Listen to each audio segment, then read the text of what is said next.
Welcome back to Movich's Tales. Have you ever wondered how far a single $100 bill can take you around the world?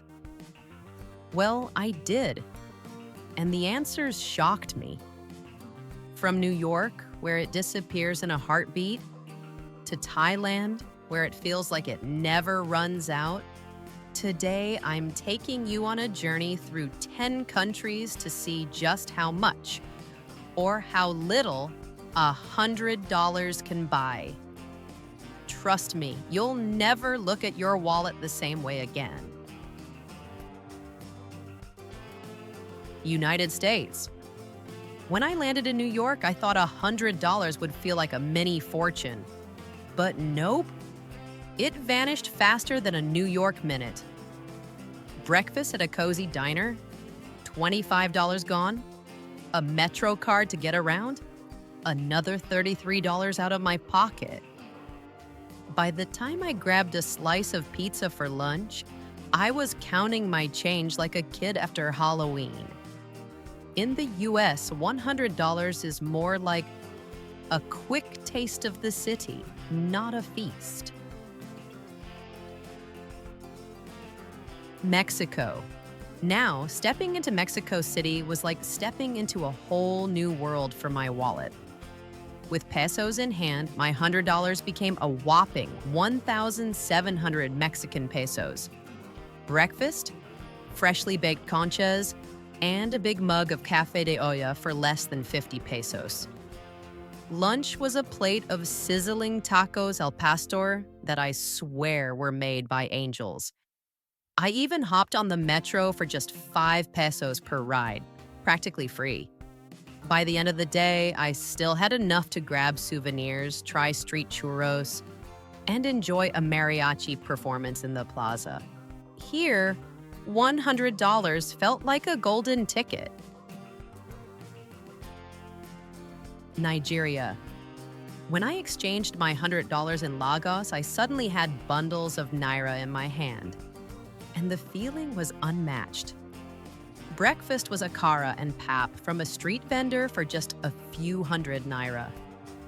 I took a Danfo, yellow bus, across the city for pocket change and later had a plate of jollof rice with suya that could feed 2 people. By evening, I'd treated friends to soft drinks, grabbed fresh fruits from the market, and still had notes left in my pocket. In Nigeria, $100 isn't just money, it's an entire day of connection, flavor, and life. United Kingdom. In London, my $100 felt like it had dressed up, but still couldn't quite afford the party.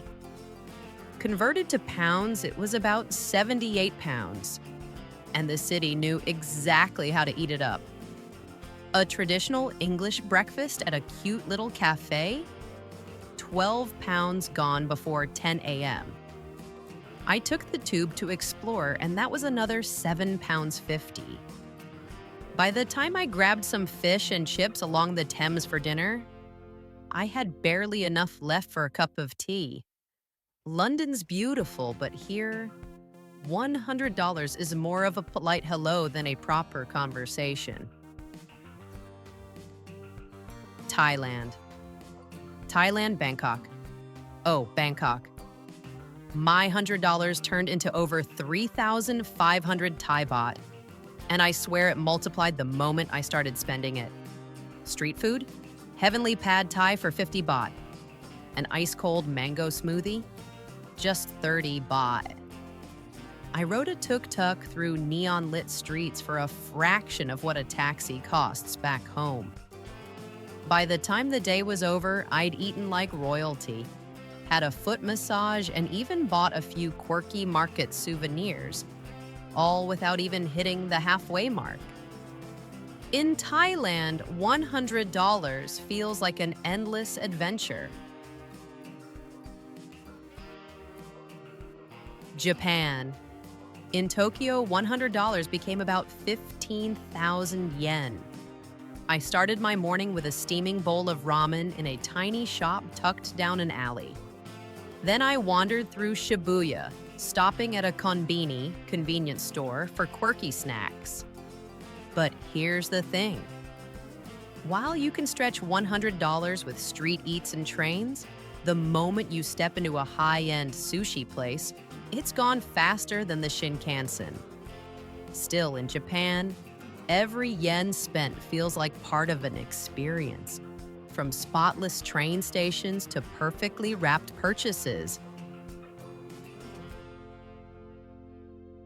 India. The moment I landed in Delhi, my $100 became over 8,000 rupees. And I instantly knew I was in for a feast. Breakfast was a plate of hot parathas with a side of spicy pickle for less than 50 rupees. I hopped on a rickshaw to explore Chandni Chowk, the kind of place where colors, smells, and sounds all fight for your attention. For lunch, I had butter chicken with naan so fresh it was still puffing steam. In the evening, I sipped on masala chai while watching the sunset over the India Gate. By the time I got back to my hotel, I still had enough rupees left to fill my bag with snacks for the next day. In India, $100 isn't just currency. It's your passport to 1,000 different flavors. Philippines. Manila greeted me with warm smiles, and my $100 turned into nearly 5,600 pesos. Breakfast was pandesal bread with hot coffee for just 20 pesos. I took a jeepney ride, the most colorful public transport I've ever seen, to Intramuros, the old walled city. Lunch? A steaming plate of adobo with rice for under 100 pesos. In the afternoon, I treated myself to Halo Halo, a rainbow of ice, milk, fruit, and sweetness. Even after dinner by the bay, I still had enough pesos left to plan an island-hopping trip for the next day. In the Philippines, $100 carries not just value, but genuine joy. Turkey. Istanbul was like stepping into a painting, and my $100 turned into over 3,200 Turkish lira. Breakfast was a spread of olives, cheeses, bread, and honey that could feed a small family. I wandered through the Grand Bazaar, the air thick with the scent of spices, and bought a few small souvenirs without making a dent in my wallet. Lunch was a juicy doner kebab by the Bosphorus with seagulls circling overhead. By sunset, I was sipping strong Turkish tea and watching the city lights reflect on the water. In Turkey, $100 buys you history, flavor, and views you'll remember forever. Germany, Deutschland. Berlin welcomed me with efficiency, and about 90 euros in my pocket from my $100. Breakfast was a crispy pretzel with coffee at a corner bakery. I took the U-Bahn to Museum Island, where I spent a few euros on an entrance ticket and got lost in centuries of art and history.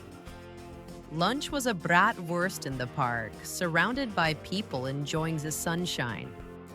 By evening, I found myself in a small beer garden, sipping on a cold pint while chatting with friendly locals. In Germany, $100 is enough for a full day of culture, comfort, and a taste of the good life. And that was $100 spent in 10 very different ways around the world. Some places turned it into a feast, others into just a snack. But every single one told a story about how people live, eat, and enjoy life. Which country do you think gave me the best value? Drop your thoughts in the comments below. I'd love to hear what you think. Don't forget to like, subscribe, and join me here on Movich's Tales for more adventures from around the globe. Until next time. keep exploring.